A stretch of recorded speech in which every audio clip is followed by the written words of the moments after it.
গেল কয়েক মাস ধরে বেড়েছে সবজির দাম, যেখানে কমার লক্ষণ ছিল না। বাড়তে বাড়তে সেঞ্চুরি করে ফেলেছিল কাঁচা বাজারের অনেক সবজি, আর সেঞ্চুরি করার কাছাকাছি ছিল আরো কিছু সবজি। কেবল এই প্রতিযোগিতার বাইরে ছিল আলু ও কাঁচা পেঁপে। ডাবল সেঞ্চুরি হাঁকিয়েছিল কাঁচামরিচ। তবে সপ্তাহের ব্যবধানে কমেছে সবজির বাজার থেকে মাছের বাজার। বাজারের দাম হচ্ছে প্রচুর ভয়াবহ।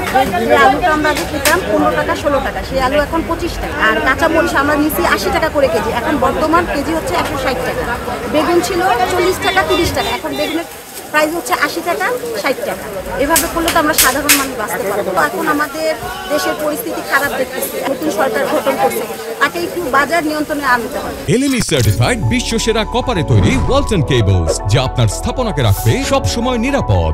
সেঞ্চুরির ঘরে পৌঁছেছিল বেগুন, ঝিঙ্গা, বরবটি ও করলা, যার প্রতি কেজি মূল্য 100 টাকা থেকে কমে 80 থেকে 90 টাকায় নেমেছে। এছাড়া টমেটো প্রতি কেজি বিক্রি হচ্ছিল 130 থেকে 40 টাকায়, যা খুচরা বাজারে 150 থেকে 60 টাকায় পৌঁছেছে। অন্যদিকে কাঁচামরিচের দাম কমে এসেছে 120 টাকায়।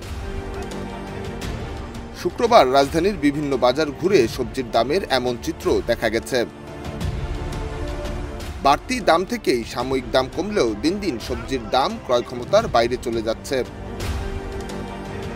গরু ও খাসির বাজার দাম স্থিতিশীল থাকলেও দাম বেড়েছে মুরগির মাংসের, যেখানে প্রতি কেজি গরুর মাংসের দাম 750 টাকায় এবং খাসির দাম কেজি প্রতি 1200 টাকায়। অন্যদিকে ব্রয়লার মুরগির মাংস বিক্রি হচ্ছে 180 টাকায়। ডেস্ক রিপোর্ট, দেশ রূপান্তর।